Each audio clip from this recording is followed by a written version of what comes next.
একেবারেই দুই মেরুতে থাকা দুই দল, একদিকে ইতোমধ্যেই টুর্নামেন্ট থেকে বাদ পড়া সিলেট স্ট্রাইকার্স, অন্যদিকে এই ম্যাচ জয় পেলেই এক ম্যাচ হাতে রেখেই প্লে অফ নিশ্চিত করবে চিটাগং কিংস।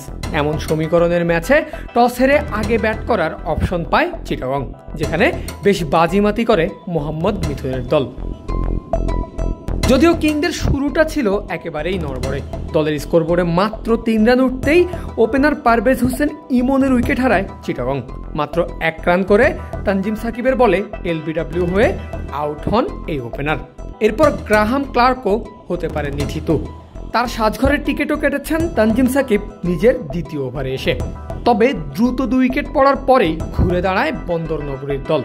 তৃতীয় উইকেট জুটিতে মোহাম্মদ মিথুনকে সঙ্গে নিয়ে দলের হাল ধরেন খাওয়াজা নাফে। 2 ব্যাটারি পেয়েছেন হাফ সেঞ্চুরির দেখা। নাফে আউট হয়েছেন 30 বলে 52 রান করে।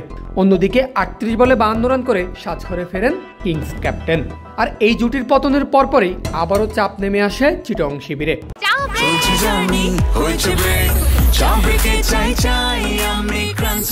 যে কোনো চা ব্রেকে বিস ক্লাব ড্রাই কেক, চায়ের সাথে আয়েশ।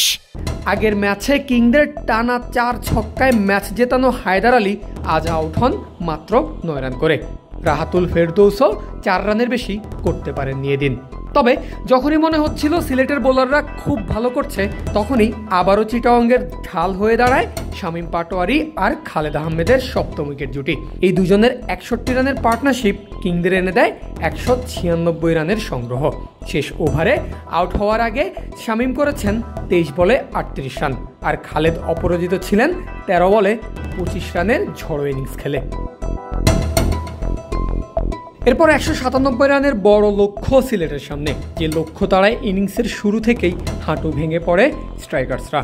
দ্বিতীয় ওভারেই স্কোরবোর্ডে যখন মাত্র 3 রান শরীফুল ইসলামের বলে বোল্ড ওপেনার জাওয়াদ আবরার, সেই থেকে শুরু। এরপর দলীয় 38 রানে গিয়ে ভিন্ন 2 ওভারের টানা 2 বলে 2 উইকেট হারায় সিলেট। সেখান থেকে স্কোরবোর্ডে রান 50 হওয়ার আগেই সাজঘরে যান 4 নম্বর ব্যাটার। এরপর 75 রানে গিয়ে পঞ্চম উইকেটের পর 84 রানে গিয়ে আবারও জোড়া উইকেট খোয়ায় স্ট্রাইকাররা। সব মিলিয়ে স্কোরবোর্ডে বরাবর 100 রান হতেই অল উইকেট হয় সিলেট স্ট্রাইকার্স, আর চট্টগ্রাম তুলে নেয় 96 রানের বড় জয়। এ নিয়ে গ্রুপ পর্বে নিজেদের কোটার 12 ম্যাচ শেষ করে ফেলল সিলেট স্ট্রাইকার্স, যেখানে তাদের জয় মাত্র 2 ম্যাচে। অন্যদিকে 11 ম্যাচে 7 জয়ে 14 পয়েন্ট নিয়ে প্লে অফ নিশ্চিত করেছে চিটাগং কিংস।